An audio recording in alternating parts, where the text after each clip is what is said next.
Hi guys! Today we'll be recapping a story called The Gangster Baby of the Duke's Family. Please like the video and subscribe to the channel. It helps us a lot. Enjoy! Our little girl with silver hair and purple is supposed to be having a typical day, but everything shifts when her father gets the news that her mom's ship sank in the Arena Strait. She feels a bit uncertain, but there's something about the situation that feels familiar. So she keeps listening as her father's aide explains that the St. Tropez pirates were targeting Empress Ines, who's traveling with her mom. When her dad brings up the name of Empress Ines' daughter, Anya, it sparks all her memories from her past life. And sure enough, she comes to the realization that she's actually in a novel.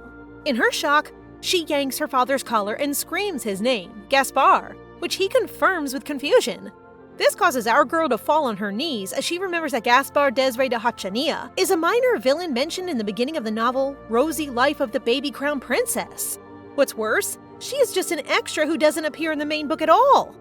Oh well, she can probably get over that, as she also wasn't really living a main character life in the past life either.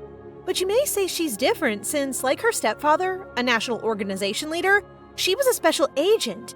After all her hard work, she finally believed her stepfather would love and approve of her. Instead, he deceived her and shot her to death. Gun-kun? Now that's a new way to get isekai'd! Anyway, she got reincarnated as Leonora, the youngest daughter of House Hachania, and at just 19, she will face an illness that leads to her death. But that's not all. Her entire family will meet the same fate in the end.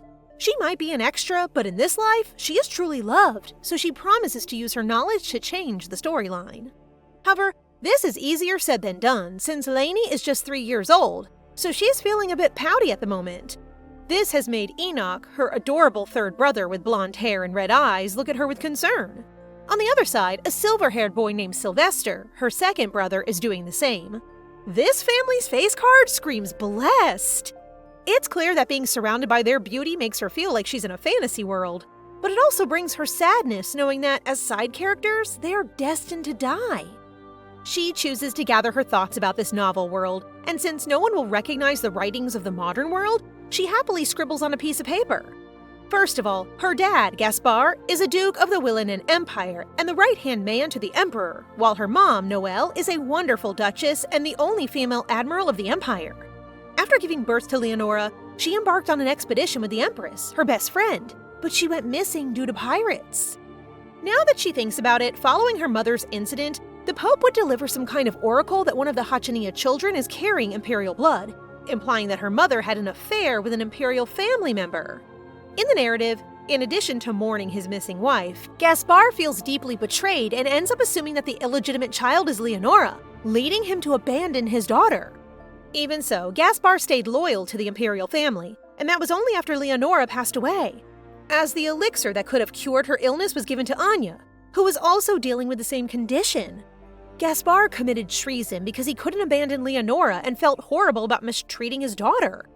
The novel does not specify whether Leonora is the illicit child, but because the other Hachania children resemble their father, suspicions circulate that she is. Lainey's goal now is to get that elixir, and she has a clear idea of who will find it. It won't be the male lead or the Emperor. Instead, it will be her eldest brother, Jakari, whom she has never seen. Maybe he is the illegitimate child. You may be wondering why her own brother didn't give her the elixir but instead handed it to Anya. The reason is that he is the novel's second male protagonist, who you know is the typical I'll do anything for the female lead type of man.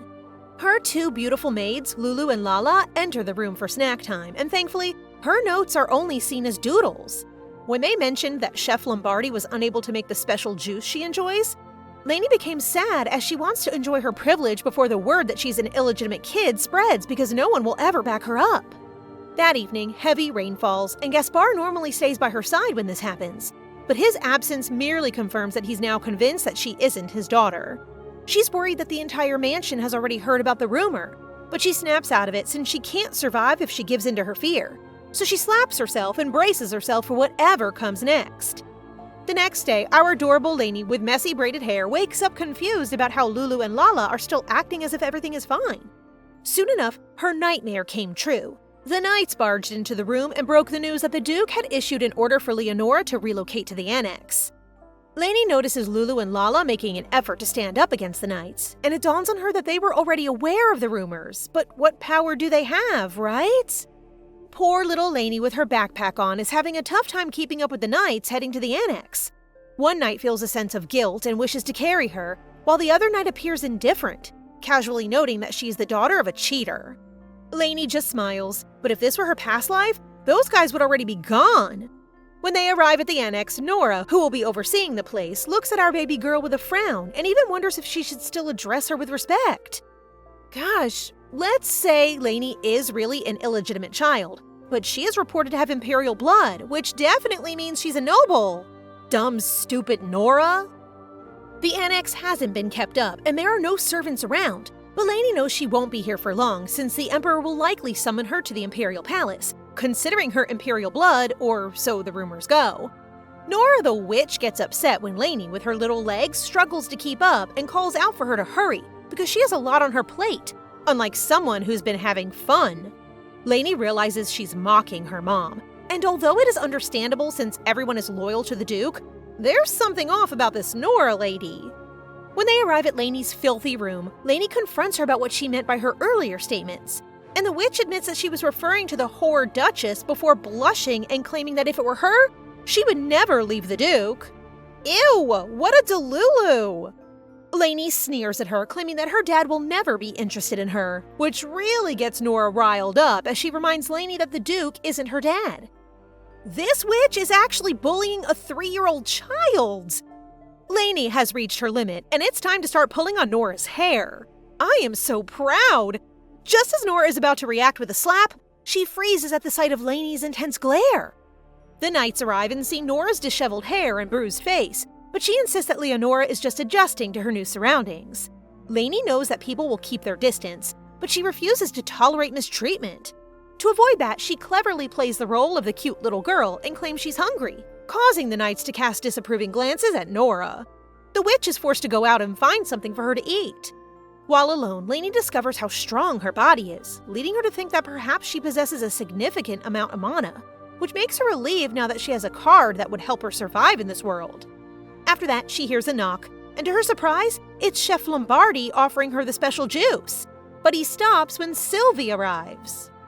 Sylvie coldly questions the chef about what he offered Leonora, and whether the Duke gave him permission to do so, leading our little girl to assume that this is his way of making her feel like an illegitimate kid who doesn't deserve even a juice. Lainey decides to return the juice, but it accidentally slips, causing her leg to bleed. Sylvie quickly carries his little sister and orders Lombardi to get a doctor right away. Maybe Big Bro is just concerned it's poisoned? Sylvie asks whether she's okay, but she ignores him since, duh, he was just making a fuss about her juice a moment ago.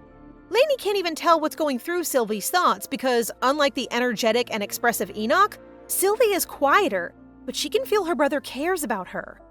That is because she is his sister, but not anymore, right? Technically you'll be half-siblings, girly. Still, she pushes him away and asks him to leave. She doesn't want to be betrayed again, as she was in her previous life, so she decides to distance herself now and not expect anything from them. Sylvie addresses her by her nickname, Lainey, but she tells him to stop because he is not her brother. This hurts the little boy's heart, and her words echo in his thoughts, making the entire surroundings feel extremely cold. She can't believe he's using his aura on a mere child, causing her to scream that she's freezing, and Sylvie becomes horrified as he appears to be unaware that he's already using his powers. She then collapses and swears to tell their dad about this, but then it hits her. She actually doesn't have a dad. My poor baby. When she wakes up, the first person she sees is a worried dad, while Sylvie hides behind the curtains looking guilty. Sylvie apologizes, but our grumpy girl looks away, hurting her brother's heart once more by stating that she doesn't want to talk to him. As their father, Gaspar understands that Sylvie should never have used aura on her, but he hopes Lainey won't disregard her brother's apology. Lainey believes he is siding with Sylvie because he is the biological son, but after witnessing how miserable her brother is and knowing how difficult it is to control aura, she chooses to forgive him. His face instantly lights up and he flashes that adorable smile as he expresses thanks to his younger sister. In this novel world, knights who can wield aura are known as soul knights. There are 4 properties of aura that represent the 4 seasons. Summer can use fire, winter can use ice, spring is for flowers, and for fall, they can use shadow aura. Sylvester was born as a winter knight, and being exposed to his power has put quite a strain on Lainey's fragile body, leaving her really sick. Thankfully, the Duke permitted Lulu to care for her, which does not surprise her given her father's kind nature.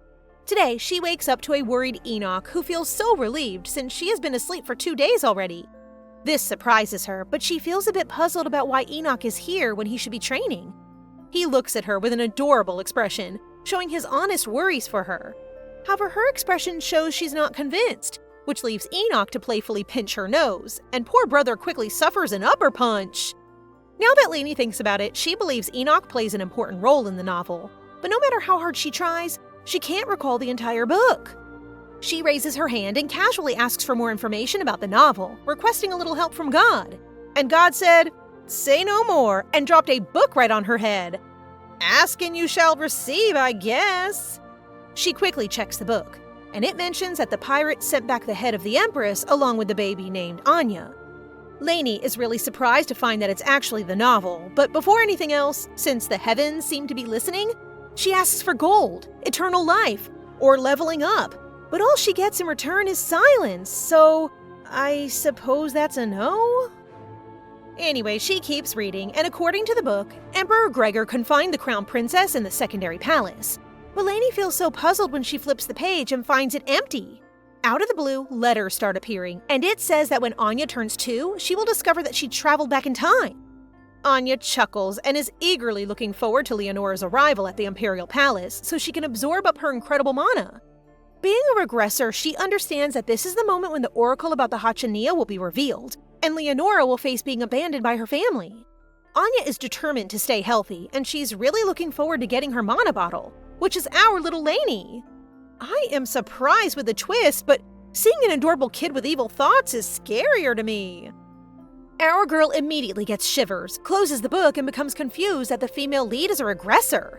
Lainey believes that the book is filling up as the story unfolds, and if she goes to the Imperial Palace, Anya will undoubtedly mistreat her, so she must find a way to stay at the Hachania mansion.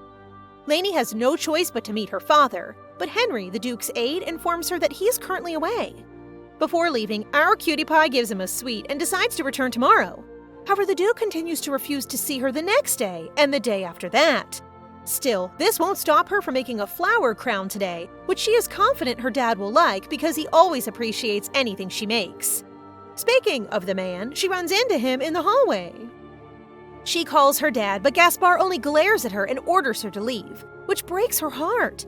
Still, she gives him the flower crown and is happy when he accepts it because he's that man, a really soft-hearted man. But to her disappointment, Gaspar stomps on it and calls it garbage before leaving. This confuses Lainey because while her father may feel betrayed by what her mother did, she knows he's a man who would never use words like garbage. She kicks him, causing him to fall to the floor, before firmly declaring that he is not her dad, which surprises Gaspar. The truth is, 3 years ago, on the night before he succeeded to the throne, this man awoke in Duke Gaspar's body, and the first person he saw was Noelle, who was, naked. At first, he didn't realize he wasn't in his own body and just assumed that Noelle's father, Marquest Erone, was using his daughter, so he boldly warned Noelle that if she ever became pregnant, he would never acknowledge it as his child. Noelle grabbed his shirt and punched him in the face before questioning who he is, as she is certain he is not her husband, Gaspar. After that day, he got stuck in the Duke's body and can only control it during the new moon. The plot needs to chill. So, other than reincarnation and regression, we now have possession? Looking at the outraged little girl, he realizes they are indeed mother and daughter since they are both nuts. He then stated that he is her father since when he had Gaspar's body, Noelle must have had her, and his imperial mana was transferred to her. It is clear that mommy never cheated. Lainey refused to acknowledge that he is her real dad, which irritates Gaspar, who explains that he too wasn't happy with how his mana was passed on to her, so he decides to take it now, causing her body to hurt so much. Lainey calls for her dad, leading Gaspar to freeze before stabbing his own hand. Lainey isn't sure what's going on, but watching Gaspar trying to stab himself leads her to believe her dad has returned, so she quickly stops him. Thankfully, Henry arrives to help her and the Duke, who has collapsed from excessive blood. Henry rushes to get a doctor, but Lainey is certain he is thinking the Duke is attempting to kill himself after losing his wife, as she would be if she couldn't sense mana. Aside from his change in behavior, she notes that his shadow or energy disappeared, implying that someone else is inside her father's body. That evening, Lainey examines the book, but nothing is added, possibly because the female protagonist's story has not developed because she's still a child. So she decides to just practice her mana since there are now 2 people who want it from her: Anya and whoever is inside her father's body. Today, on her way to meet Gaspar, Nora, who has the brain of a 1-year-old, blames our little girl for what happened to the Duke and threatens to punish her while brandishing a whip. This merely makes Lainey chuckle because she experienced more dark childhood mistreatment, so a simple whip doesn't concern her at all. Just as Nora is about to hit her, the Duke appears and asks what she's doing, prompting this girl to blush and explain that she's just showing Lainey etiquette. Gaspar uses his skills, and Nora vanishes like a bubble in an instant, terrifying Lainey. That's not her father. It's the imperial-blooded person that resides within his body. Lainey feels that this man has come to kill her, but he denies it since he'll gain nothing from killing a child. But he believes she can help him. He explains how he has been tied inside the Duke's body for 3 years, and how Lainey's body contains a large amount of his mana, although he is certain that she's a product of the Duke and the Duchess. Lainey is so happy to know that she isn't an illegitimate child after all. She then learns that the person inside her father's body is Lucas Wilhelm, Emperor Gregor's stepbrother who was supposed to become the emperor, but was ambushed on the day of his accession, and that being stuck in someone else's body must be a curse Gregor imposed on him. Lainey proposes that they work together to overthrow Emperor Gregor. The emperor is known to be a dictator, yet he will become overprotected of Anya, resulting in the deaths of the House of Hachania. So, as the phrase goes, the enemy's enemy is a friend. She states that she is not an average child and knows information that he doesn't know, plus working with her will not cost him anything. As soon as Lucas agrees, they make a pinky promise with a contract that will last until he returns to his body and the House Hachaneo becomes a self-governing duchy. Lucas is taken aback when he discovers a ruin spell beneath them, which indicates that Lainey used a sorcerer's oath. Our girl just giggles and cheerfully strolls away because if the contract is broken, she will take up all of his mana, which is basically his life. At the House Hachania general meeting about the Oracle, Gaspar announces that he won't be sending Lainey to the Imperial Palace. This prompts one of his vessels to remind him that, according to the Oracle, Leonor is a daughter of Prince Lucas. They are still looking for the prince, so he thinks it makes sense to send Lainey to the palace, especially since everyone knows that the father and daughter aren't getting along well at the moment. Gaspar slams the table and glares angrily at the men for his allegations, who is now shivering with fear. Yup, that's definitely the short-tempered Lucas. To show their close bond, our adorable little one asks her dad for a hug, but he seems a bit lost on the whole fatherly thing, so he just scoops up little Lainey like she's a toy. Time for plan B, which is to kiss Daddy, which surprises him so badly that he breaks the entire table. Thankfully, Sir Henry is there to persuade everyone that this is how the Duke displays how much he cares about his daughter, resulting in the meeting ending with our girl safe. After they've all left, she hears Gaspar refer to her as Lainey, which immediately tells her that this isn't Lucas anymore. So she rushes to hug him because her daddy has finally returned. It appears that he has only recently realized that someone has taken over his body, specifically the missing crown prince. Anyway, he stresses that he will never send her to the Imperial Palace, and the reason she was sent to the annex is to protect her from the Emperor because the house is hidden with a shield. To prove his love, he shows her the unopened letter from the temple that would reveal the identity of the illegitimate kid, and promptly destroys it because all 4 of them are his beloved children. This fatherly love is something she has never been able to get no matter how hard she tried in the past, so she's quite emotional. But she's also concerned that the palace would continue to want her, causing Daddy to declare that he will oppose and accept death. The 2 have completely different personalities. One is an angel and the other is devilish. Meanwhile, at the annex of the Imperial Palace, Anya is upset to hear that Leonora won't be coming, but since this already happened a few times before, she smirks as she says that she has more options to make it happen. This kid totally gives off Chucky vibes. So evil! Lainey is really shocked to hear Anya's thoughts from the book, and to make matters worse, she just found out that the female lead is a repeat regressor.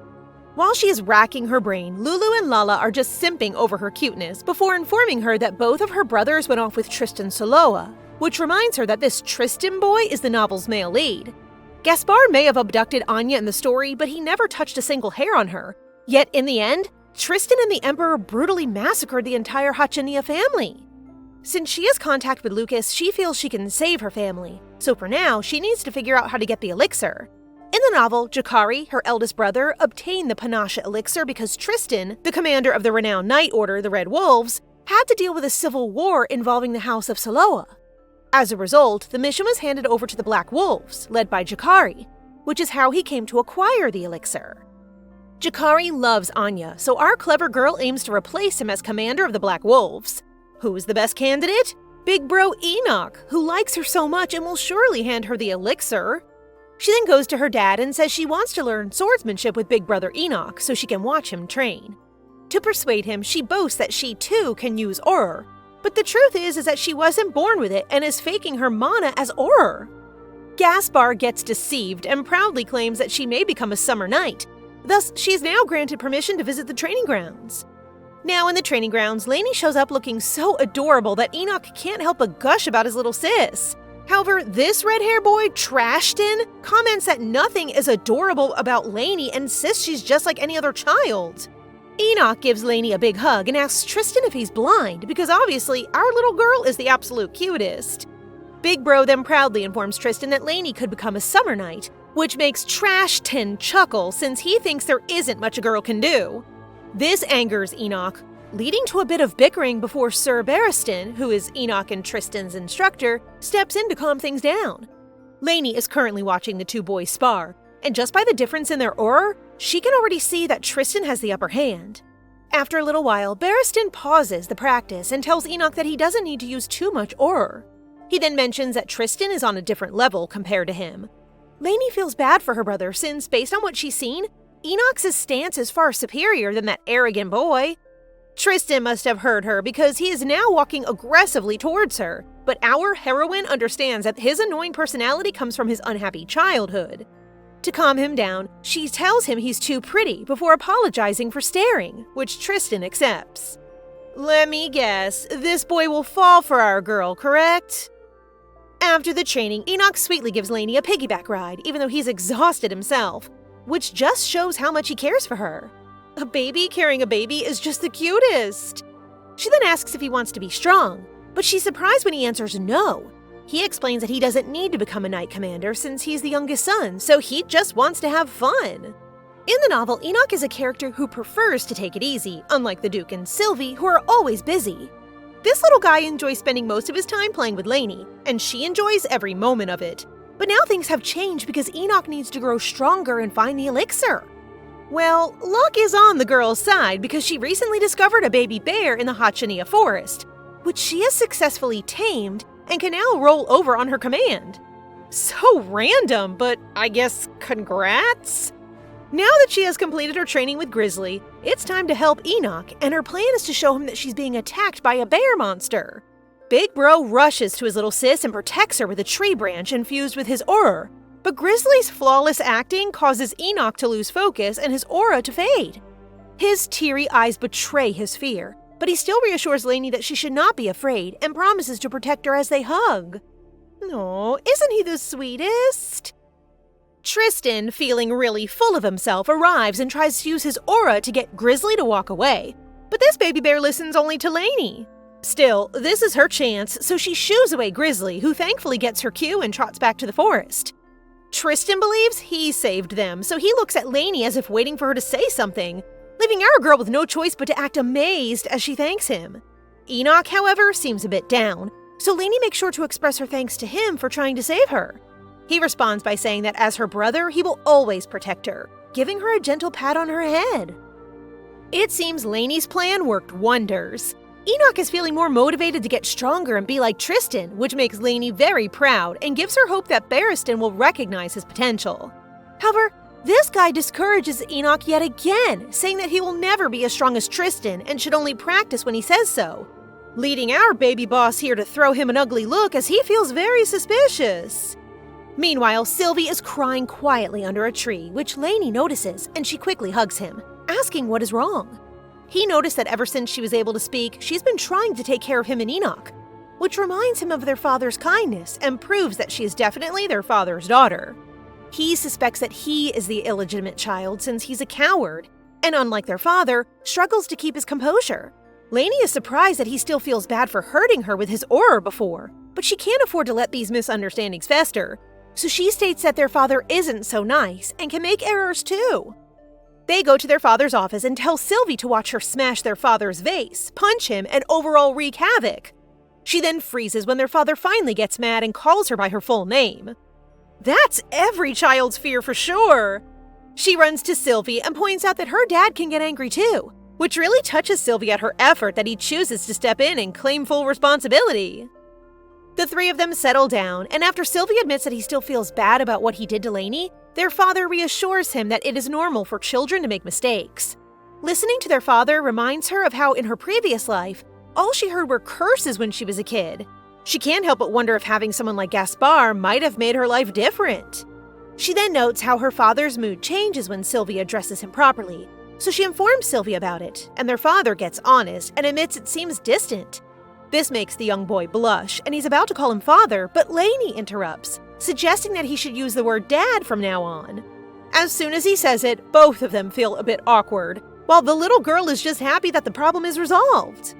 The next problem to solve is how to strengthen Enoch's aura, and while she isn't someone who would be particularly useful in this regard, she hopes to get her hands on Tristan's true mentor in the novel. Now that she thinks about it, she wishes there were sequels to the book she received, since knowing more about Tristan would be quite useful. She then observes a pentagram drawing with orbs on each side on the back of the book, and one of the 5 orbs begins to light up, pointing to something. She proceeds in its direction, and to her surprise, it points to Tristan, who coldly informs her that Enoch's training is complete and she should leave. She can't just leave now, so she follows him but falls, causing her book to fall into Tristan's hands. He wonders why she's holding a blank book, but Lainey's eyes widen because the book appears to light up as he touches it, so she cutely asks him to return it. Her cuteness doesn't seem to have an effect on this guy, and he even mentions that he cannot stand it before returning her book. A new sequel has been added, which is Tristan's story. We can finally read what this kiddo is thinking, and oh my goodness, look who's low-key simping on our baby girl! He claims to despise her cuteness, but the truth is, he actually wants to squeeze her plump cheeks. And when he coldly comments that Enoch must be struggling with her, deep down he's jealous that he has an adorable sister like her.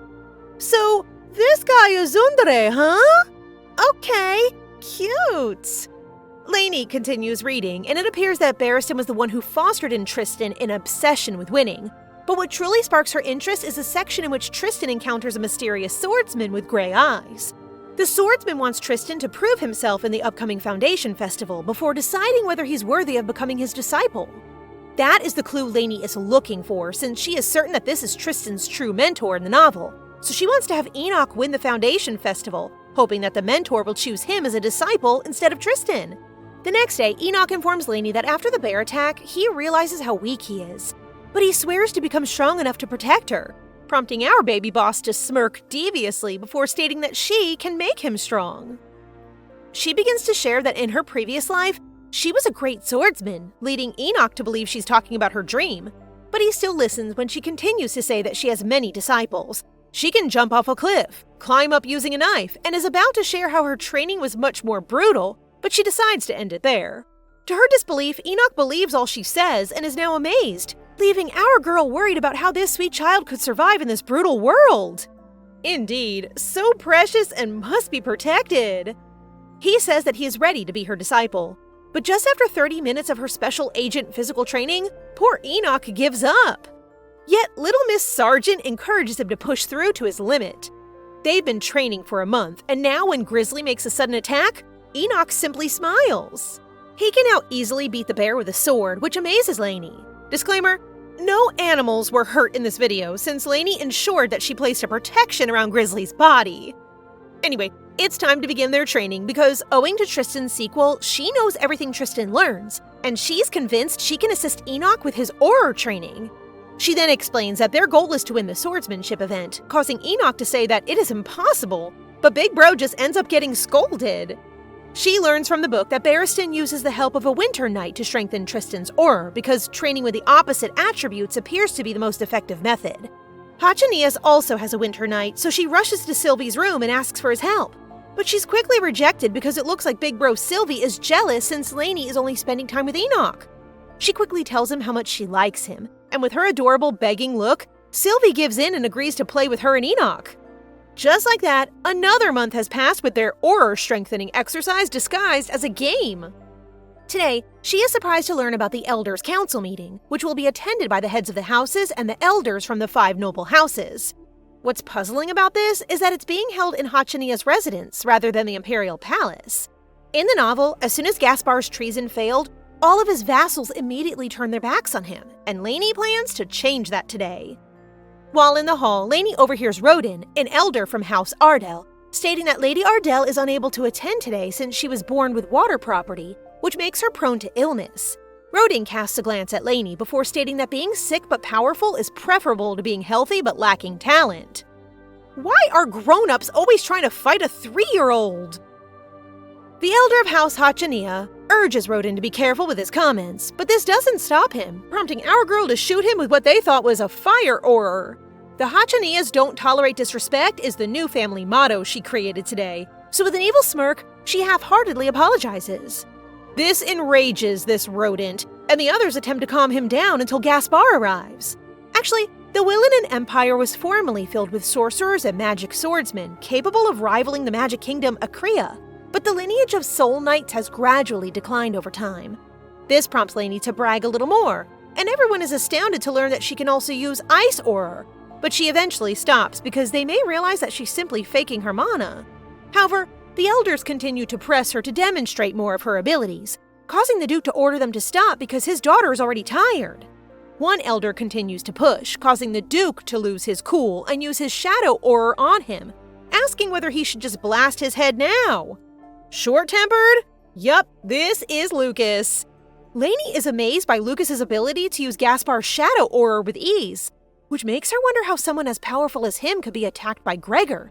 But that's a concern for another time, because it's time for her to save the elder. She calls him father and encourages him to calm down. Thankfully, Lucas follows, although he orders the council meeting to be called off today. Now that it is only the two of them, Lainey scolds Lucas for not acting like her dad, concerned that they would be caught, whereas this guy simply states that he will run if that happens. This enrages our girl because, duh, they have a contract. But listening to her blabber makes Lucas think that they have some similarities. He then wonders why she never calls him father when they are alone, which surprises her, but she does anyway, causing him to flinch. She calls him father again, this time with those beautiful sparkling eyes, which causes Lucas to tense, implying that he dislikes it. So she promises not to address him that way again before escaping. After she goes, Lucas sighs because Lainey has yet to realize that Duke Hachania is not her only father. True, she technically has 3 parents.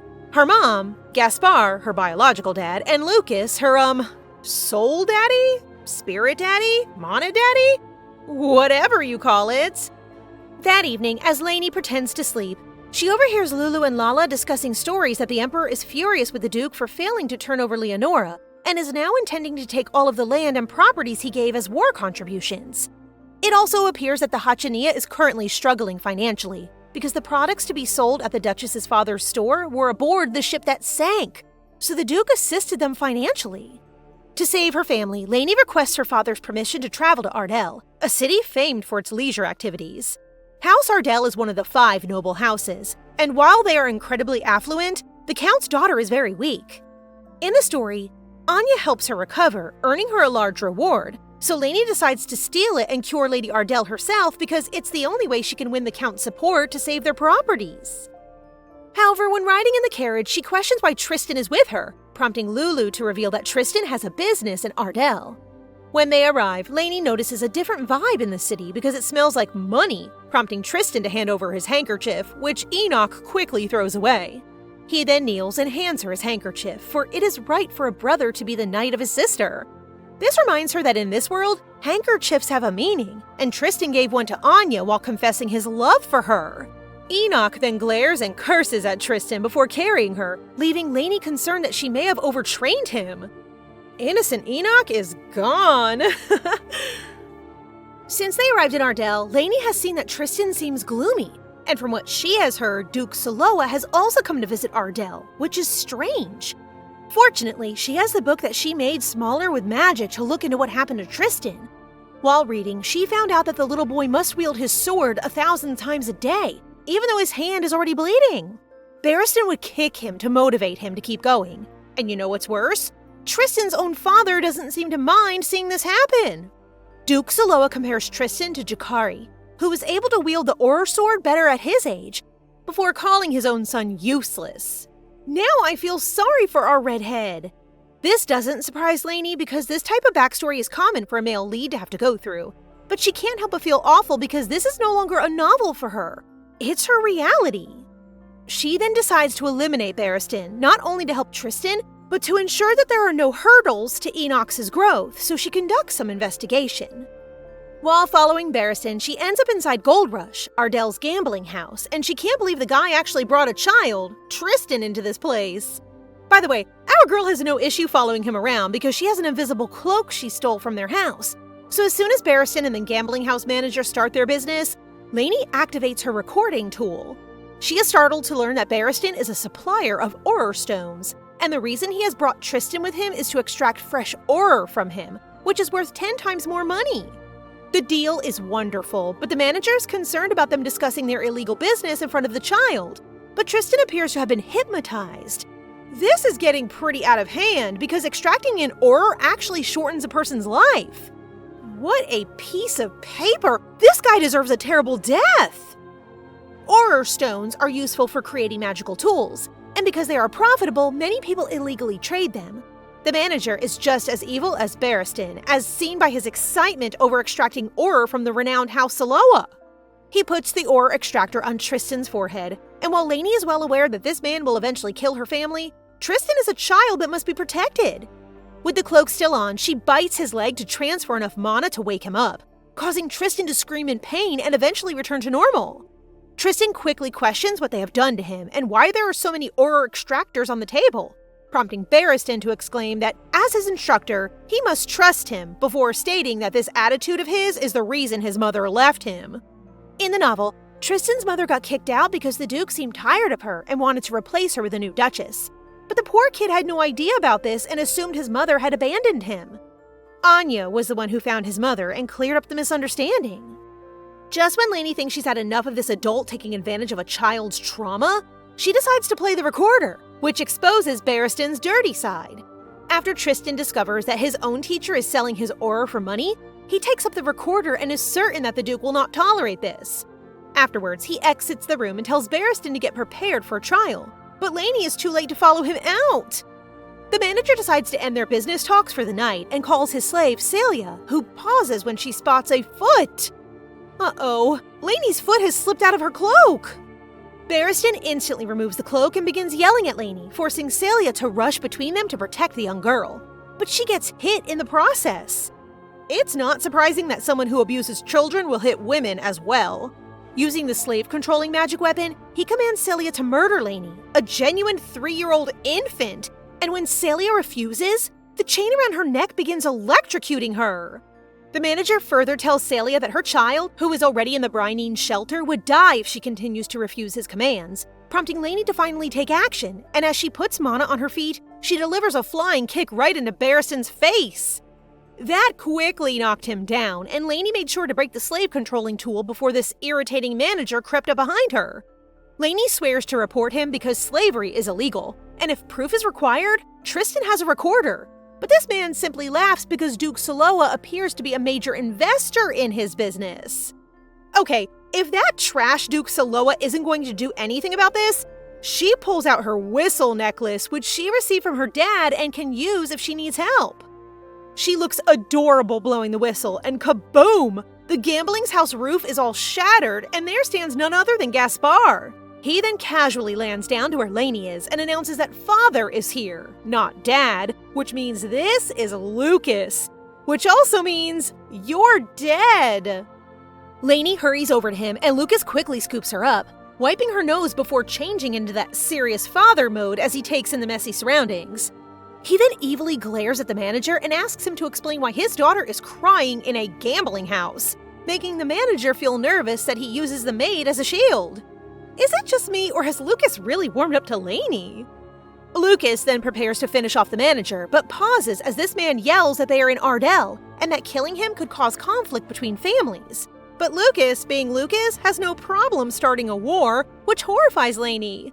She stops her father since she went to Ardell for financial assistance, thus having a problem with them will be a major issue unless she has proof to legally address this swindling manager. Suddenly, someone throws the recorder to her, and to her surprise, Tristan has returned. This redhead sensed something was wrong when he saw the baby teeth marks on his leg, and seeing her now leads him to assume she was helping him. But he feels they can talk about it later. Tristan informs Gaspar that he can punish the manager because they have the evidence. And my, oh my, evil charming father ensures the man suffers before killing him.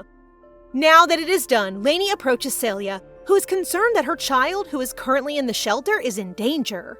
In the novel, Brynine's shelter is a fake orphanage set up by the palace, nobles, and slave owners to collect auror stones from the children.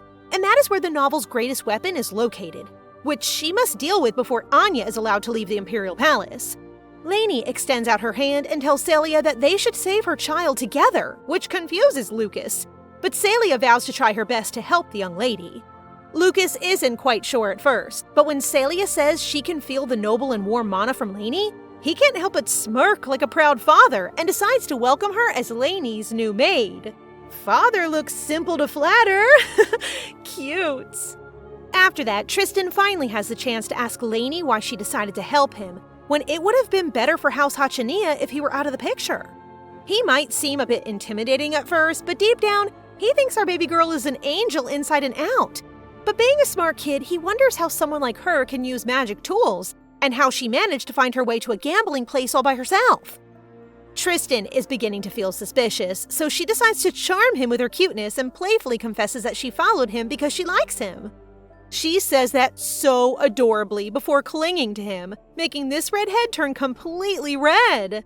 Meanwhile, the father, taken aback by his daughter's words, ends up destroying the whole gambling house. He's really acting more like a father than he realizes. The next day, they deal with Count Ardell, who now wants to discuss the ruined gambling house. But father appears unconcerned, while our cutie pie is on his side and is listening attentively. She pinches his thigh and tells him to speak politely, making Lucas sound forced as he apologizes and asks the Count to bill the damage. The truth is that Count Ardell regrets not taking action about what is going on in the gambling house, and the reason for the discussion today is to thank him. Lainey then meets the Count's daughter, Lureline Ardell, who is currently looking so adorable, but our girl knows that she'll become a remarkable sorcerer in the future. Lainey is truly enjoying her peaceful tea time. Over the past few months, Lainey has been extremely busy, from uncovering the presence of the missing crown prince in her dad's body to honing her mana skills and training Enoch and Sylvie. Lureline suddenly begins coughing and becomes paler as a result of the illness known as mana burst, which is caused by her water property mana. Lainey's target is to become closer to Lureline before helping her with her illness, but she perhaps inherited her dad's kindness as she feels horrible seeing a child suffer. She can plan how to save her family's finances later, but for now, she wants to treat Lureline right away. But they are stopped when Marquest Brynine arrives. This surprises Lainey because he owns the Brynine shelter and is the novel's most evil villain. I almost fell for his looks, but a murderer will always look like garbage to me. The Marquess is thrilled to see Lainey after hearing that she has the potential to become a summer knight. This immediately gives our girl the chills because she knows this man merely sees her as a source of money from which he can take auror and mana. Brynine then smiles as he informs Lainey that an auror stone of a summer knight is gorgeous before asking if she would like to see her own auror stone, prompting her to give him the attitude as she declines. Lureline then casually assures Lainey that it doesn't hurt, and that occasionally extracting auror and mana is really beneficial to one's health, which is clearly untrue. What is that, a blood donation or something? Lureline smiles and tells her that the Marquess has been extracting her mana since she was little, and it has helped stabilize her erratic mana. Lainey can't believe there are more people like Barristan, so she stands on the table and starts ripping the Marquess's hair like weeds, pretending that she thought it was dust. The man lets that slide for now and chooses to just start extracting Lureline's mana. And Lainey may appear like a brat right now, but who cares? She grabs the extractor to play with it, before intentionally dropping it, causing it to break apart. The Marquess becomes enraged, and he grabs Lainey by her dress, signaling that it is now time to blow her whistle.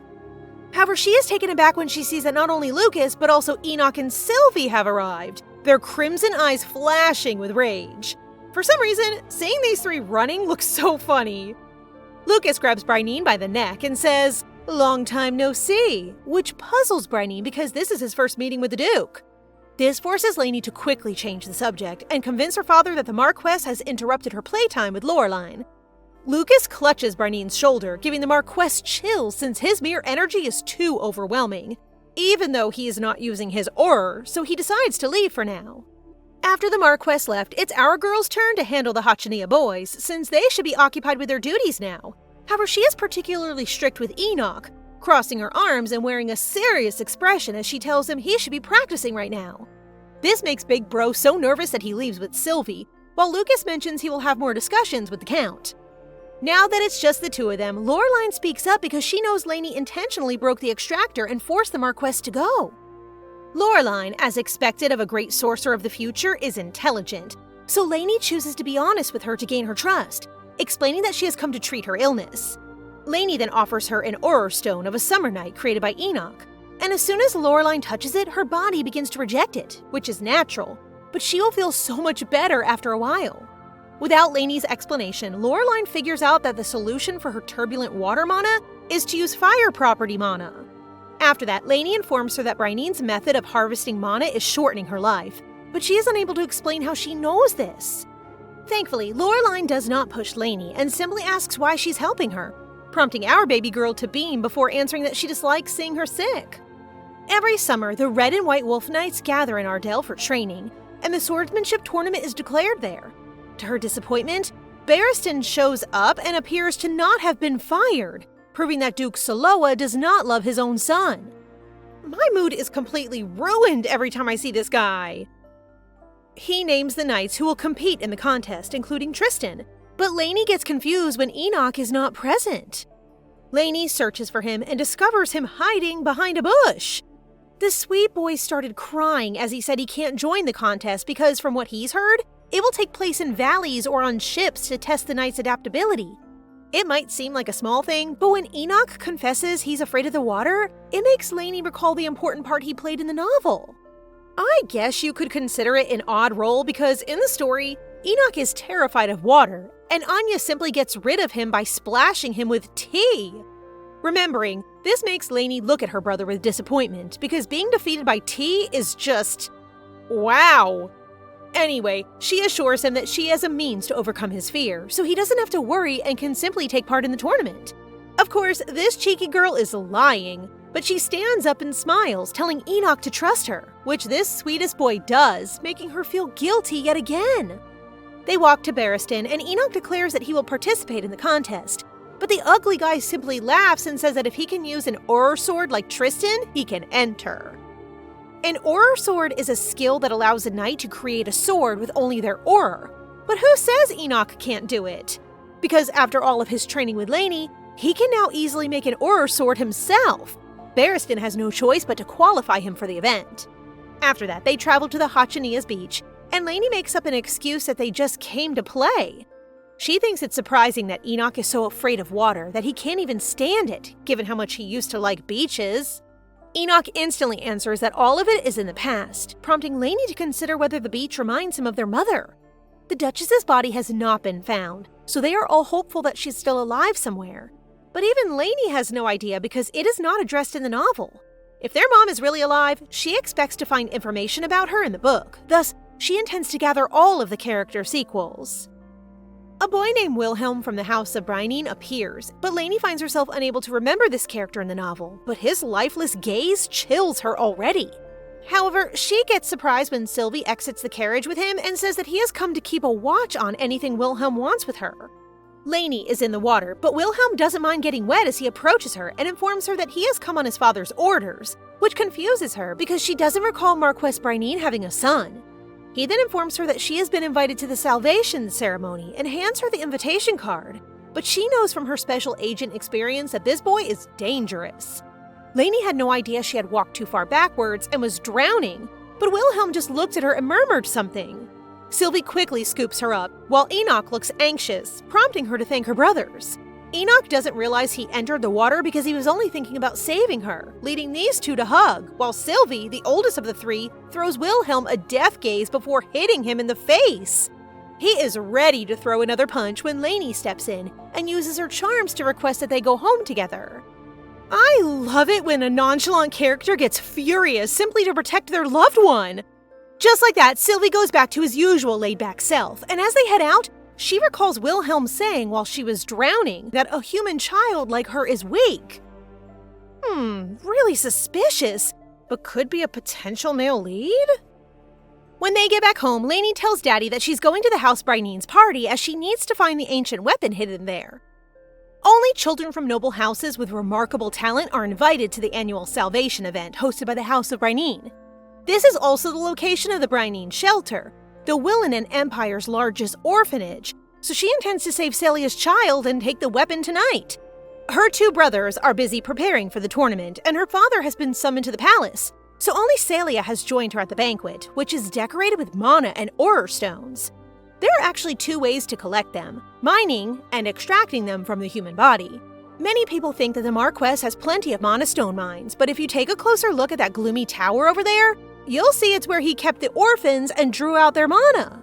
But for what use? Just for decoration purposes.